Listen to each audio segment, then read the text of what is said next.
Little Pilgrim's Progress, Part 2, Chapter 62, Giant Grim and the Wolves. Greatheart soon missed the two little boys and looked around to see what had become of them. "This is not right," he said. "You were running bravely on before us while there was no danger, and now you are hiding for fear of the wolves. You must learn to trust in the king, and then you will not be so much afraid." But all the children were frightened, and even Christiana felt glad Greatheart was with them. He looked so strong and brave. "I don't know what we should have done," said Mercy, "if we had had no guide to go before us. Oh, do you see?" she added. "There is a terrible giant standing by the wolves." The giant warthog's name was Grim, and he had made a home for himself near to the way of the king. He had taught the wolves to obey him, and often he came to feed them and to frighten any pilgrims who might be passing. When he saw Greatheart, he stepped into the narrow path and stood with his hands upon the necks of the two wolves. Greatheart went boldly forward, but the children clung to each other and waited to see what would happen. "What business have you to walk upon this path?" said the giant. Greatheart answered, "I am taking these children home to the celestial city." "This is not the way to the city," said Grim. "I shall not let you pass.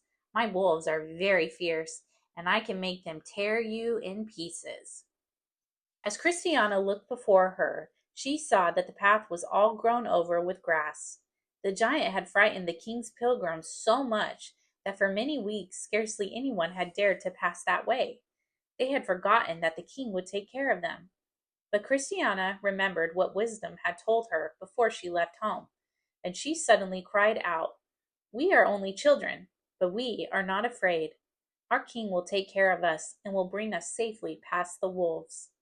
When the giant heard Christiana's voice and saw that it was a little rabbit who was speaking, he laughed and said that she should not go another step towards the king's city, for he and his wolves could soon kill her and her companions. Christiana clasped little Innocents very closely in her arms, and Mercy clung to her, scarcely daring to look up. The boys were all crying together, even Matthew, who had never felt brave or happy since he had eaten the fruit from the wicked prince's garden. But Greatheart kept on his way, and the children crept timidly after him. His armor shone brightly before them in the midst of the shadow, for the daylight was nearly gone, and in a moment his sword flashed through the air, and the giant moved back a few paces. "Do you think you can kill me?" Grim shouted.